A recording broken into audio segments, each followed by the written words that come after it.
श्री स्वामी समर्थ दत्तश्री किचनमध्ये तुमचे मनपूर्वक स्वागत आहे। तर आज आपल्या किचनमध्ये आपण बनवणार आहोत पनीरची क्रीमी भाजी। तिथे पॅनमध्ये तेल घेतलेले आहे, त्याच्यामध्ये 2 दालचिनी टाकलेल्या आहेत, 4 लवंग टाकलेले आहे, 2 काळी मिरी टाकलेले आहे। इथे एकच कांदा वापरलेला आहे छोटा, तो टाकायचा आहे। 4 पाकळ्या लसूण आणि थोडंसं आलं टाकायचं आहे। टॅमॅटो इथे मी 2 घेतलेले आहेत। जर तुम्हाला कांद्याचा वापर करायचा नसेल, कांदा आणि लसूण यूज करायचा नसेल तर 3 टॅमॅटो घ्या। आता हे मिक्स करून घ्यायचं आहे।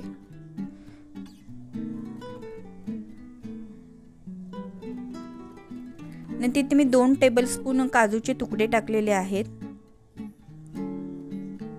आता हे परतून घ्यायचं आहे।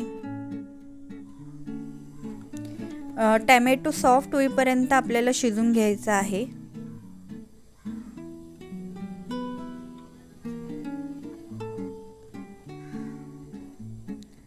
ते इथे मी टॅमॅटो सॉफ्ट होईपर्यंत शिजून घेणार आहे।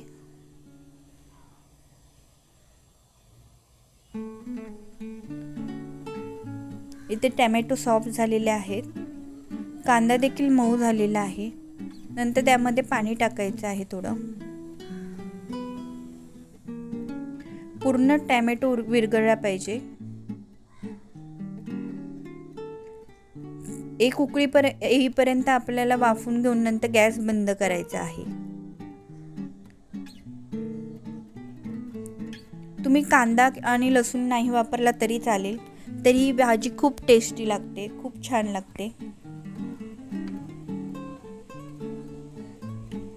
तर एक उकळी आल्यानंतर गॅस बंद करणार आहोत आणि मिक्सरला त्याची पेस्ट बनवून घेणार आहोत। एकदम बारीक पेस्ट करून घ्यायची आहे। तर इथे कढईमध्ये मी तेल टाकायचं आहे आणि 2 टेबलस्पून बटर टाकायचं आहे, मस्का टाकायचा आहे।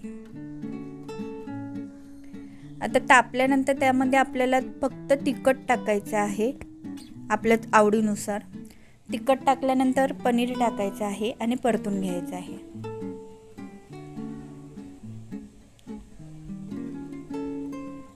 नंतर त्यामध्ये जी आपण पेस्ट वाटली होती ना, ती ह्यामध्ये टाकून घ्यायची आहे। तर फक्त इथे मी तिखटच टाकलेलं आहे, बाकी काहीच टाकलं नाही आहे तेलामध्ये।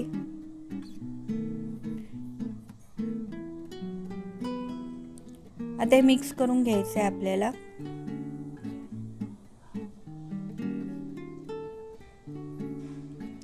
अगदी झटपट होते भाजी। वाटल्यास थोडंसं पाणी टाकू शकता।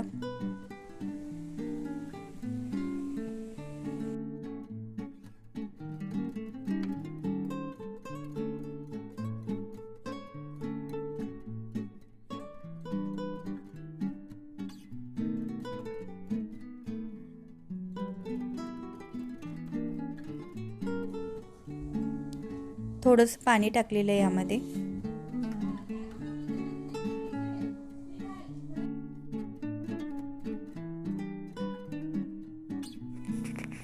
आता हे झाकण लावून आपल्याला मंद आचेवर छान वाफून घ्यायचे आहे, तेल सुटेपर्यंत।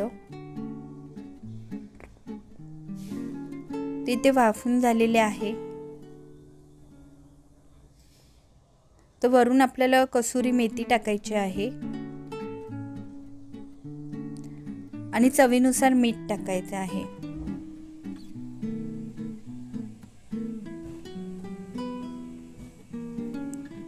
तर अशा प्रकारे पनीरची भाजी रेडी आहे। नक्की करून पहा आणि जर आवडली असेल नक्की सबस्क्राईब करा आणि लाईक करा। थँक्यू।